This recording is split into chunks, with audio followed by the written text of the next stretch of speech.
Hello class, this is Demetrius Wilson again with Principles of Management.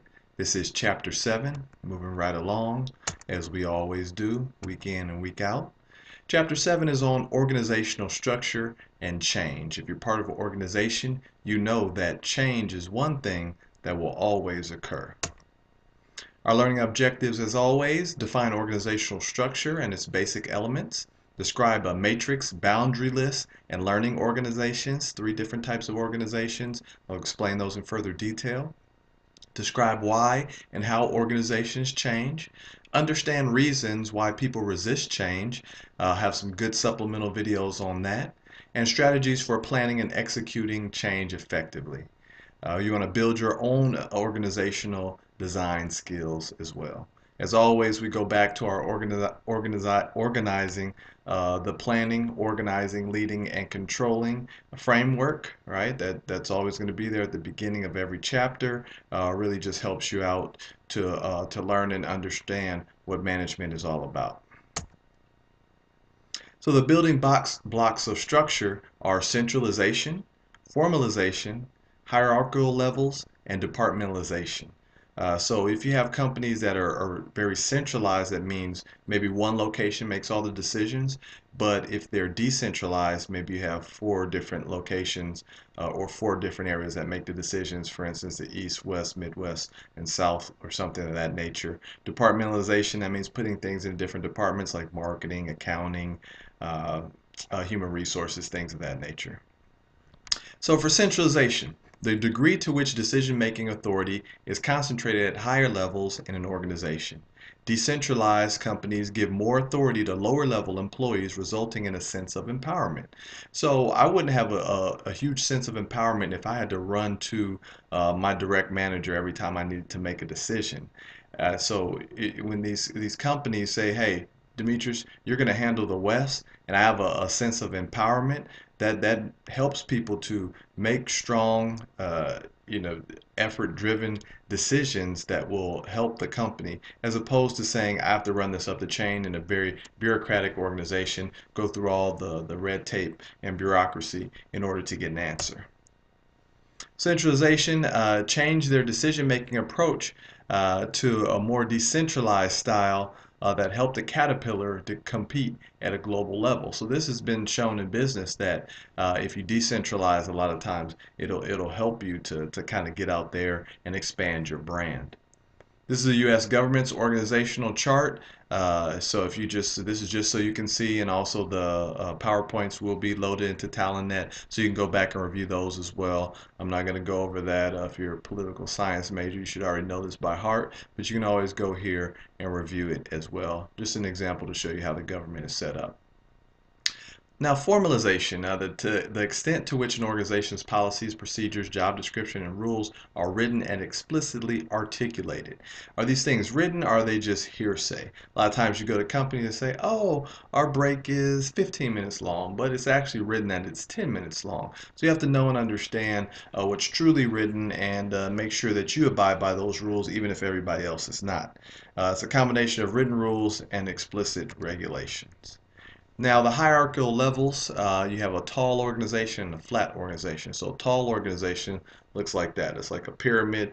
You have your different levels. You have your regular workers, and then you have your team leads, and then you have your supervisors, your managers, up to your directors, up to your VPs, up to your CEO or president. That's typical in a tall organization. Now, flat organization, you may have the president and then everybody else. Then you have managers, all these different locations, and then their employees. So that's a very flat organization, meaning that it's like one person here, and then everybody else is down there. That's very flat. In a tall organization, you have several layers of management between frontline employees and the top level. Fewer employees report to each manager, so these managers don't have many people reporting to them. Greater opportunities for managers to supervise and monitor employee activities, so they'll be right there with you, doing a lot of side by sides. Then you have your flat hierarchical level. A few management layers, right? So typically you really may only have one. A larger number of employees reporting to each manager, right? So a lot of people reporting to them, and can lead to greater levels of freedom for each employee because that president or CEO, they can't make all those decisions. So advantage of a flat organization is IKEA. Companies such as IKEA, the Swedish furniture manufacturer and retailer, are successfully using flat structures within stores to build an employee attitude of job involvement and ownership. And that's really important that employees feel a sense of job involvement and ownership, a sense of satisfaction that they feel like they have something to give to the company and the company is receiving that and utilizing that to the best of their needs. Departmentalization, organizations use functional structures, group jobs based on similarity in functions. So you have marketing, manufacturing, finance, accounting, human resources, information technology, all different departments that you see within a normal organization. And organizations using divisional structures, departments represents the unique products, services, customers, or geographic locations the company is serving. Each unique product or service the company is producing will have its own department. So now the functional structure. So this is actually pretty good. So I'm going to increase it so we can check it out. So grocery store functions. Bagging groceries requires a friendly personality as well as knowing that eggs should not go on the bottom, right? So if you're new and you put those eggs on the bottom, what's going to happen? Bam, they're going to get crushed. Folks that work at checkout aisles should be trusted to handle cash. Let's go this way. Pharmacists' specialized training allows them to command pay that can exceed $50 an hour. Very good profession. Grocery stockers often work at night to make sure shelves stay full during the day, right? So if you're going to the grocery store late night, which I sometimes do, and you see that those individuals pulling in a little bit later, and if you go there very early to the grocery store, which I sometimes do as well, and you see those people finishing up and pulling out, those are the individuals that are stocking. And if you're not a night person, obviously that's not a job that you would want to shoot for. Bakers, also early morning job. They wake up early to give shoppers their daily bread. And the creation of produce, deli, and butcher departments provides an efficient way to divide a grocery store physically as well as functionally. And what else do we have? Now here's a spa. So spa functions. Cucumber masks are usually applied by a skincare specialist who has taken a professional training program, right? So you know what to look out for in case you put those cucumbers on somebody's face and they start to break out in hives. They should have some type of process for that. License required of a massage therapist in many states ensures that spa visits are very happy and they end happily. Almost anyone can buy a shotgun or parent a child without any training, but every state requires a license in order to cut hair, right? That's kind of crazy, but that's true. And if you want to be individual and you don't want to pay for your haircuts, right, you can go down to that barber college or that beauty college. Some spa employees manicure fingernails, a practice that is over 4,000 years old. Many provide pedicures, a service whose popularity has nearly doubled in the past decade. And compared to other spa functions, little training is required of a tanning bed operator, although the ability to tell time may help because you don't want somebody to sit in there and cook. That may not be good for business. All right, let's minimize this back down and then let's move on. Now here's a divisional structure, just another example for you to check out. It has General Electric's organizational structure as of February 2000. Shows the CEO, commercial public relations, business development, legal, global research, finance, human resources, all higher level departments. And then you also see global growth and operations, energy, capital, all different things that they do. And if you don't already know, General Electric sure does a lot. Now here's a functional departmentalization structure. You have the CEO, then you have marketing, production, human resources, information technology, and customer service. And typically you'll have a vice president for each one of those, or a vice president that presides over two. Now this is a divisional departmentalization structure. So you have CEO, and then you have medical devices, right? So then you probably have a VP that presides over and handles medical devices. You have consumer products, baby care, diabetic drugs, nutritional supplements. So you have a VP of nutritional supplements that handles things from there. The CEO is not involved in every single thing. Structural configurations, mechanistic and organic.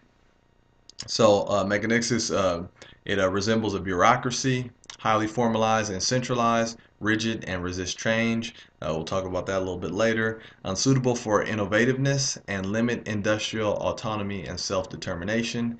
Maximizes efficiency and costs. An organic organization, which you'll see a lot of those popping up, especially with the new startup companies. It's flexible and decentralized, low levels of formalization. Communication lines are fluid and flexible. Employee job descriptions are broader, related to higher level job satisfaction, and conducive to entrepreneurial behaviors and innovativeness. So, our lovely discussion questions. What are advantages, disadvantages of decentralization? I touched on that. You can take whichever side you want as long as you discuss and come up with a proper side that is supported by your evidence. So now we have our contemporary forms of organizational structures. So if you didn't know, there are different types of organizations. You have your matrix organization, balance a traditional functional structure with a product structure, and I'll explain that. Boundaryless organizations eliminate traditional barriers between departments and external environment. And learning organizations actively seek to acquire knowledge and change behavior as a result of their newly acquired knowledge. They're always looking for the new, latest, and greatest. How can we make things more efficient? Now, in the matrix structure, I just want you to go review this yourself. When you go to check out the PowerPoint, but what I want you to understand when you look at this is that these individuals, they have one manager, like your development manager, your quality assurance manager, and then you also have a like a project manager or a product manager that also manages you, right? So you have two managers, so that does obviously raise a red flag in regards to how things are handled. Advantages of a matrix organization: structures are created in response to uncertainty and the dynamism of the environment, right? So it's a very dynamic environment where you can get things done and collaborate. You may increase communication and cooperation among departments, increases the frequency of informal and formal communication within the organization, and provides quick response to technical problems and customer demands.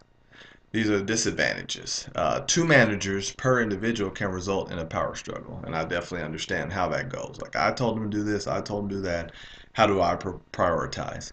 More effort is required to coordinate workflow, potential for interpersonal conflict with the team members as well as with leaders, and can create role ambiguity and role conflict, right? I don't know what I'm doing here. Who am I supposed to listen to first?